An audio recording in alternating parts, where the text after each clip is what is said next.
মা বাপগুলো এখন স্বার্থপর, এটা মনে রাখ। মা বাবাও ওনার আগের মতো নাই। মা বাবাও তোমারে দুইয়া খাওয়ানোর বুদ্ধিতে আছে। এইটা হলো হিসাব। মা বাপের কথা হইল তুমি নামাজ পড়ো আর না পড়ো, তোমার আখেরাত থাকুক বা না থাকুক, পয়সা কামাই করো। সোজা কথা, হয় বিদেশ যাও, নাহলে বাইক কি করো থাইকা এলাকায়, বা জিডাই হোক টাকা কামাই করো। পয়সা কামাই করতে পারলে মা বাপের আর কোনো কি নাই, আলাপ সালাপ নাই। এই মা বাপ স্বার্থপর মা বাপ, স্বার্থপর মা বাপ। আমার ফতুয়া। হ্যাঁ, যে মা বাপ তার চোখের সামনে ছেলে 1 বছর যাবত আপনার উপযুক্ত ছেলে মেয়ে কোনোদিন ফজরের নামাজ পড়ে না, অথচ আপনার কলিজায় কোনো ব্যথা নাই, পেরেশানি নাই, অস্থিরতা নাই, টেনশন নাই, চোখে পানি নাই, আহাজারি নাই, ওই মা বাপ স্বার্থপর, স্বার্থপর, স্বার্থপর। হ্যাঁ, আমি বললাম, নাহলে জবাব দেন। টার্গেট একটাই, ফুট পয়সা কামাও, বাইক বিল্ডিং করুন। তোর জ্যাডা কইছে জমি বেচবো, টাকা পয়সা আগের থেকে বাইল করে না রাখলে আমরা যে কোনো সময় ফট করে বেচ চালাইতো, চাইলে যদি টেহার মিল না থাকে তো মানুষের তে বেচ চালাইব। কাজে টাকা রেডি রাও, তুই যা বিদেশ টেহা মিল করে রাখি, যাতে তোর জ্যাডা কইলেই জমিটা কিনা লাইতে পারে। ঠিক কিনা বলেন না? হ্যাঁ, বিট বাজারের বিট কথা কইয়া রাখছে, টাকা রেডি রাখিস, কইবার লক লক টাকা পাঠাইবি যাতে বিটটা কিনতে পারে। এই টার্গেট শুধু কি দুনিয়া, টার্গেট শুধু কি? যদি বলেন এটি তো হুজুর নিজের লাইগে কি আর করছিনি, জিফুতের লাইগে, জিফুতের নামাজ রোজা ছাড়া, আখেরাত বন্দিগি ছাড়া আমনেরে জিফুতের লাইগা এতগুলো জমি, এত টাকার বিল্ডিং, এত কিছু করতে বললা আল্লাহ কোরআনে বলছিনি? কথা বলেন না কেন? নবীজি আপনাকে বলছিনি? তো আপনি কাটতে বুদ্ধি লইয়া এই মেহনতটা করতেছেন? কার সিদ্ধান্তে, কার পরামর্শে করছেন আপনি বলেন? কার পরামর্শ? অতএব আপনি আপনার ফয়সালা বিনা। এজন্য বাবা আমি অনুরোধ করছি, বাপ নিজেকে এভাবে নষ্ট করো না। নিজের জীবন, এক নারীর ছবি, মোবাইলের উলঙ্গ ছবি, অশ্লীল দৃশ্য, বেহায়াপনার সিনারি, এটা জীবনের শেষ কথা না বাজান। তুমি এজন্যই পৃথিবীতে আসো নাই যে সারা দিন শুধু মহিলার পিছনে শাহওয়াত, এক লজ্জাস্থানের শাহওয়াত, এক যৌন সুখ, এতটুকুর জন্যই তুমি পৃথিবীতে আসো নাই। আরো বহু উদ্দেশ্যে তোমাকে পৃথিবীতে পাঠানো হয়েছে। তুমি শুধু দিবা রাত্রি বেডি লইয়া বইয়া দেখবা, এটার জন্য তোমার এই পৃথিবীতে বানায় নাই বেটা। আমি ডাইরেক্ট বললাম, খোলামেলা বললাম, খোলামেলা বললাম। এক চুল আমি দেখলাম ছেলে, চুল তো কাটছে কাটছে, এরকম চতুর্দিকে নাই, এরপর এটা ধরে রাখছে, এমনি ধরে রাখছে, হাঁটতে আছে, এটা নিয়ে কোনো ফইরা নিয়ে যায়। হাইতের চুল, আশ্চর্য। দিবা নিশি এক চুলের জন্য এতটা ফিকির করা, পৃথিবীতে তুমি এজন্যই আসছো? এই চুল লইয়া এত মেহনতের কি আছে? এতটা পরিশ্রম করার কি দরকার চুল নিয়ে?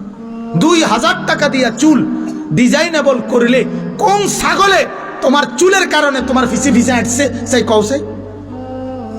নাফিদটা বুঝি পৃথিবীতে একটা ডিজাইনার হইল? হ্যাঁ, পৃথিবীর কোন দেশে কোন ভদ্রলোকের কাছে নাফিদ ডিজাইনার? কথা বলেন না কেন মিয়া? কোনখানে আছে এরকম? তাহলে এই চুলের ডিজাইনার কে? নাফিদটা ছাড়া কে? কথা কয় না। বুয়েটের ইঞ্জিনিয়ারে এই চুলের ডিজাইন করছে, ঢাকা ইউনিভার্সিটির লেকচারাররা, প্রফেসররা এই ডিজাইন করছে। তো কে করছে এটা? নাফিদটাই করছে বেটা। তোর রুচি দেখ বেটা, তুই বেটা, তোর শিক্ষার গুণ তুই দেখ বেটা, তোর নিজের বিবেককে তুই বল বেটা, তোর ডিজাইন কে করলো? আমার এই ডিজাইন মোহাম্মদ আরবির ডিজাইন, আমার এই দাড়ি আমার রসুলের ডিজাইন, আমার মাওলার দেওয়া ডিজাইন। তোমারটার লগে তুমি তুলনা করো, আমার চাইতে তুমি বুদ্ধিমান কেমনে বুঝায় দাও আমারে। দাঁড়াও, দাঁড়াও বেটা, বলো মিয়া। কোরআনুল কারীমে আছে, আল্লাহ তাআলা বলেন, ওয়ালাকাদ খালাকনাকুম সুম্মা সাওয়ারনাকুম, বান্দা আমি তোমাকে বানিয়েছি, আমি তোমাকে সাজিয়েছি। বানাইছে কে? আল্লাহ। সাজাইছে কে? হ্যাঁ, এটা কোরআন। আল্লাহ বলে আমি বানিয়েছি, আমি সাজিয়েছি, বানাইছি আমি, সাজিয়েছি আমি। আমার সাজের চাইতে উত্তম সাজ হইতে সিবগাতাল্লাহ ওয়া মান আহসানু মিনাল্লাহি সিবগা। আল্লাহ বলেন বান্দা আমি মাওলার রঙে রঙিন হও, আমি মাওলার রঙের চাইতে উত্তম কোন রং ঢং আর হইতে পারে না। যদি বলেন মাওলা কোনটা আপনার রং, কোনটা আপনার ঢং, আল্লাহ বলবেন লাকাদ কানা লাকুম ফি রাসূলিল্লাহি উসওয়াতুন হাসানা।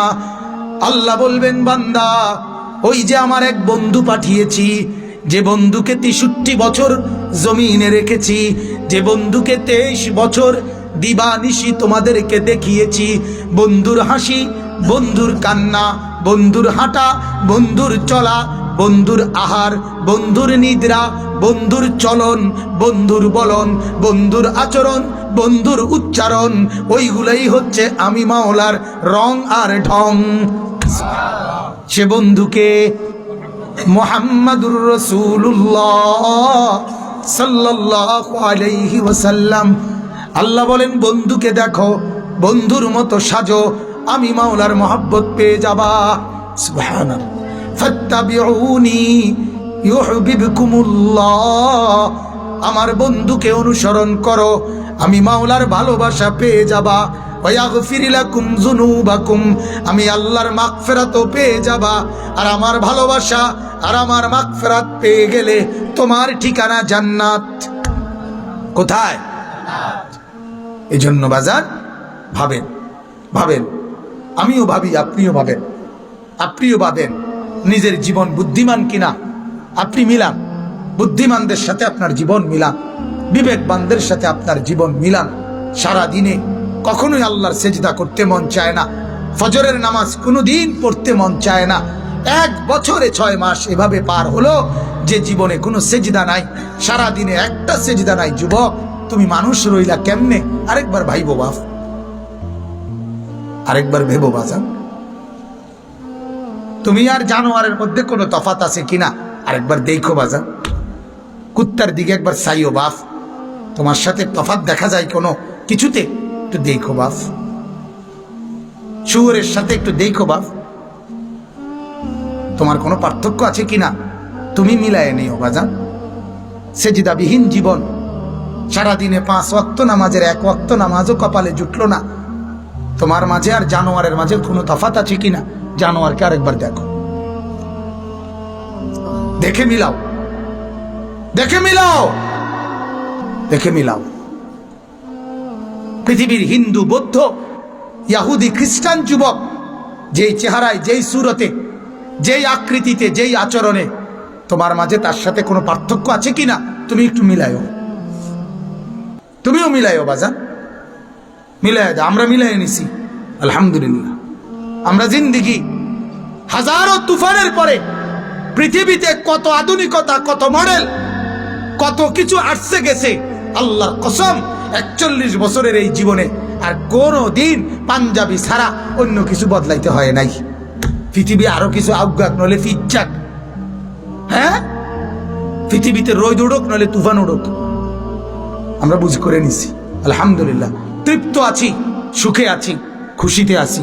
আল্লাহর গোলামি, রাসূলের সুন্নতের ইত্তেবা, এর মধ্যে যেই তৃপ্তি আছে, যে সুখ আছে, গোটা পৃথিবীর কোন নাফরমানের কাছে ওই সুখ নাই, নাই বাজার, নাই, নাই।